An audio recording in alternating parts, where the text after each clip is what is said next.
Ya, pemirsa, masa pendukung Rizik Syihab berunjuk rasa di pengadilan dan Balai Kota Bogor meminta Rizik untuk segera dibebaskan. Nah, ini unjuk rasa ricuh karena demonstran berusaha memaksa masuk ke kantor Wali Kota Bogor.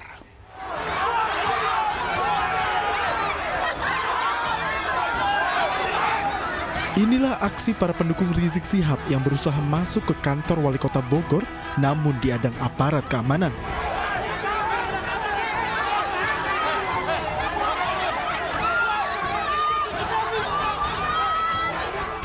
Kelompok tersebut menamakan dirinya Aliansi Umat Islam Sebogor Raya.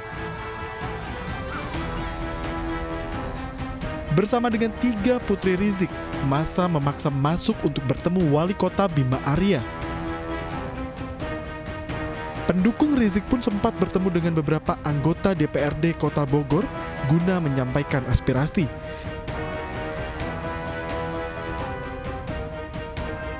Mereka meminta Wali Kota Bogor bertanggung jawab atas ditahannya Rizik dan meminta Rizik dibebaskan tanpa syarat.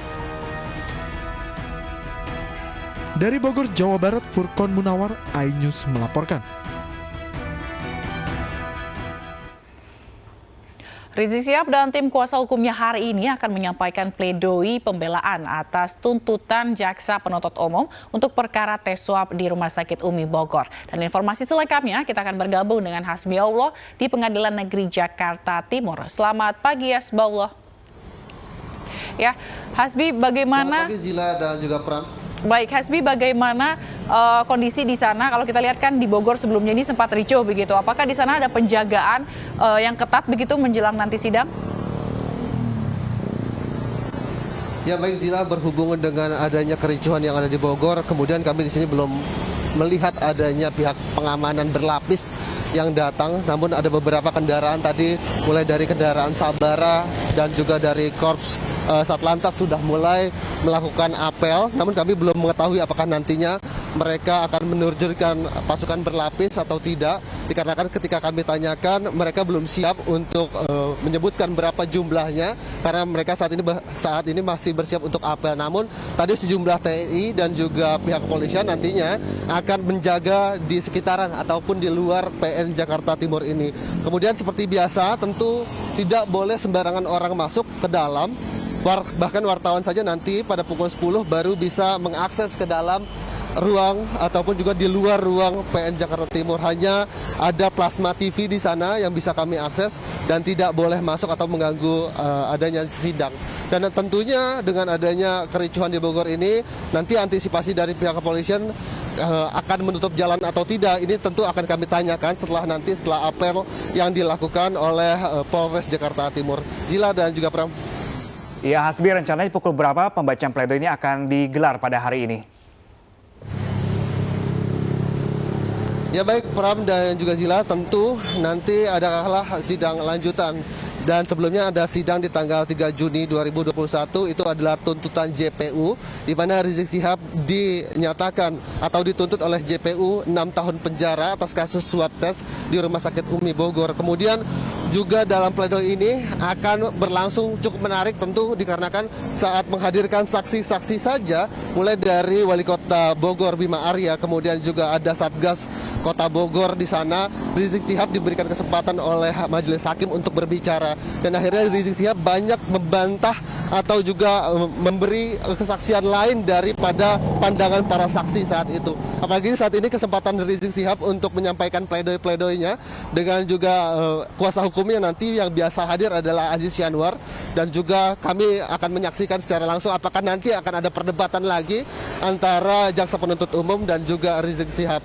Dan tentu nanti Rizik Syihab ini setelah kemarin juga mendapatkan tuntutan dari 2 tahun penjara di kasus kerumunan di Petamburan, dan akhirnya dari putusan itu hanya 10 bulan penjara. Itu artinya ada banyak kekurangan dan dinilai oleh majelis hakim sehingga hukuman dari Rizik Syihab ini berkurang. Apakah nanti dari 6 tahun akan berkurang juga hukuman dari Rizik Syihab? Kami tentu akan menyaksikan dan juga mengawasi terus bagaimana keberlangsungannya nanti pada pukul 10 di dalam. Pram dan juga Zila. Ya, Hasbi, dari informasi yang Anda dapat di lapangan nih, kira-kira pukul berapakah Rizik akan tiba di pengadilan? Ya tentunya Rizik nanti akan dibawa dengan mobil khusus, biasanya 15 menit atau 30 menit akan dikawal dengan mobil yang bisa dibilang cukup elegan begitu untuk sebuah tahanan, yaitu mobil Sabara ataupun juga Barakuda yang biasa mengawal Rizik Syihab. Kemudian juga ada beberapa pihak kepolisian lain yang mengawal dari Barreskrim menuju ke PN Jakarta Timur ini. Kami masih mengkonfirmasi lagi apakah nanti 15 menit atau 30 menit sebelum sidang, karena kami menanyakan kepada security yang berjaga di PN Jakarta Timur ini, biasanya memang hadir setengah jam atau 15 menit sebelum sidang. Pram dan juga Zila. Baik, terima kasih Hasbiaullah atas laporan Anda langsung dari depan Pengadilan Negeri Jakarta Timur. Ini Pram, semoga berjalan dengan damai ya, berjalan dengan damai, tidak ada kericuan, karena tadi juga sudah dijaga ketat begitu ya, karena kan sekarang lagi pandemi juga. Betul. Nah, pemirsa, kita ke informasi selanjutnya, di mana mayat seorang pria ditemukan di flyover Keramat Sampang Kersana, Brebes, Jawa Tengah. Ya, kondisi korban pun mengenaskan pemirsa karena hangus terbakar. Mayat pria tanpa identitas ditemukan warga yang melintas di flyover Keramat Sampang, Kersana, Brebes, Jawa Tengah. Korban diperkirakan berusia 35 tahun menggunakan celana berwarna krem. Kondisi korban mengenaskan di tumpukan kayu dan jerami yang sudah terbakar. Terdapat luka bakar di tubuh bagian atas dan di kedua kaki, dan tulang hidung korban pun juga patah. Jasad korban dievakuasi ke rumah sakit untuk diotopsi, dan hingga kini polisi pun masih menunggu laporan masyarakat yang merasa kehilangan anggota keluarganya. Dari tim Opnal, tim Resmob melakukan penyelidikan ke sekitar TKP.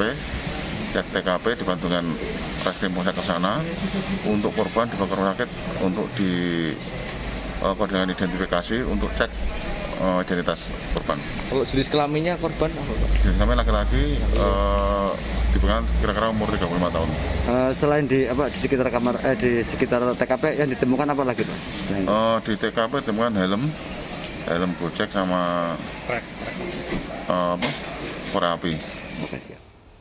Pemirsa, kebakaran menimpa sebuah minibus di Pelabuhan Merak, Kota Cilegon, Banten. Api tiba-tiba muncul ketika minibus sedang masuk kapal penyeberangan dini hari tadi.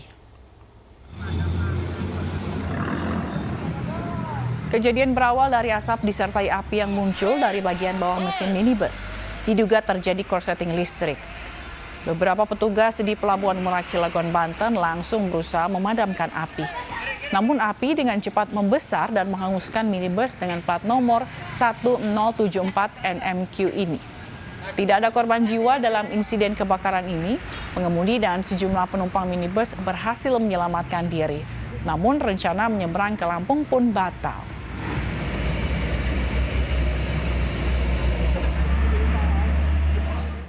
Pemirsa, bagi Anda yang baru bergabung, kami akan hadirkan kembali informasi yang sudah dihadirkan di pagi. Pemirsa, seperti kerumunan di sejumlah restoran cepat saji di Jakarta dan daerah dibubarkan Satpol PP. Jangan kemana-mana, kami akan kembali sesaat lagi.